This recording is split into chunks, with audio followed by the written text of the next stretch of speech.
जय माता दी दोस्तों, myself doctor Virendra Sahni उपस्थित हूँ आपके सामने एक नई जानकारी के साथ। दोस्तों, आज की जानकारी का मेरा टॉपिक है कि बहुत लोग ये सवाल हमसे करते हैं कि सर मैच मेकिंग फलदायक होती भी है, यानी जो आप कुंडली मिलान करते हैं अगर वधू का शादी से पहले, तो उसका कुछ फ़ायदा है भी या नहीं। कहते हैं कि 90% लोग अगर कुंडली मिलान करके ही शादी करते हैं फिर भी डाइवोर्स क्यों होता है। तो दोस्तों, मेरी समझ में जो आता है, जितनी एक मेरी नॉलेज है, उससे मुझे सिर्फ एक ही बात समझ आती है कि कुंडली मिलान का शायद पहले वाला तरीका उस लेवल पे अब नहीं रहा, क्योंकि पहले कहानियां अलग थी।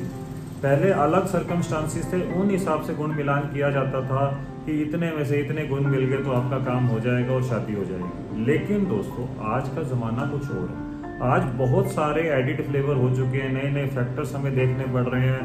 हस्बैंड वाइफ सेपरेशन ऑलरेडी में है, ऑलरेडी सेपरेटेड है। कहने का मतलब हस्बैंड कहीं और जॉब कर रहा है, वाइफ कहीं और जॉब कर रही है। आजकल वाइफ हाउस वाइफ नहीं है कि सिर्फ घर का खाना बना रही हैं और किसी से नहीं मिल रही हैं, चार दीवारी में वो सिर्फ अपने हस्बैंड के अलावा किसी और से बात ही नहीं करती हैं। तो ऐसे ऐसे जो गुण हैं, ऐसे ऐसे जो पैरामीटर्स थे, वो आज के टाइम में नहीं वैलिड हो सकते दोस्तों। तो इसलिए कुंडली मिलान के समय आपको अब नई चीज़ों का बहुत ज़्यादा ध्यान रखना होगा।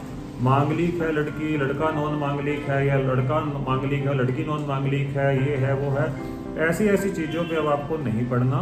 क्योंकि दोस्तों, मंगल दोष और ये राहु केतु एस्पेक्ट्स या बहुत सारे ऐसे जो ट्रेड्स हैं, उन सबको आज के ज़माने में बहुत जगह फेल होता देखा गया है। मांगलिक और नॉन मांगलिक की शादी भी बहुत अच्छे से चलती देखी गई है।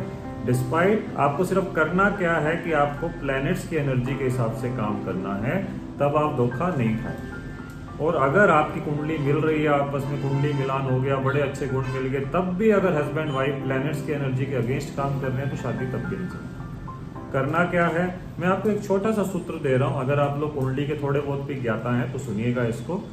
आपको लड़की की कुंडली में, अगर किसी भी लड़की की कुंडली में अगर मंगल और केतु का कॉम्बिनेशन मिले, मार्स के साथ केतु का कंजक्शन मिले, by any mean, either bye aspects और डायरेक्ट कॉम्बिनेशन, और तो समझ जाइएगा कि लड़की की कुंडली डाइसी हो गई है, मैरिज होने में दिक्कत है या मैरिड लाइफ में दिक्कत है।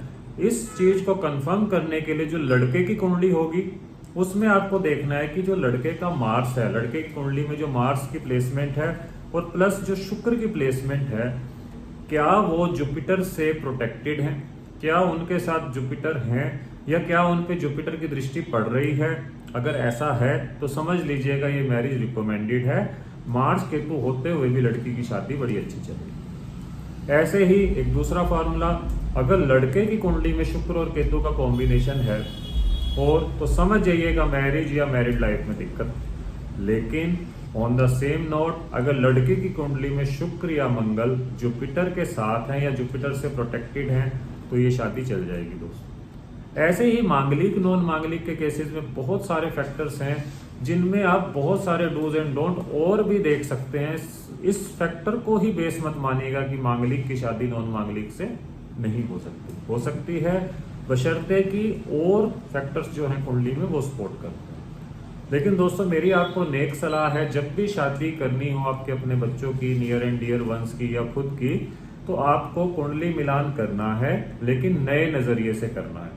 और कुंडली मिलान भी मैं कहूंगा कि एक तरह से नहीं, नाड़ी, केपी, जो भी वैदिक astrology, numerology, even tarot cards, मतलब हर तरह से जब आप श्योर हो जाए यार कि बहुत सारी स्टडीज में सही आंसर आया, तब जाके किसी मैच को हाँ कीजिएगा।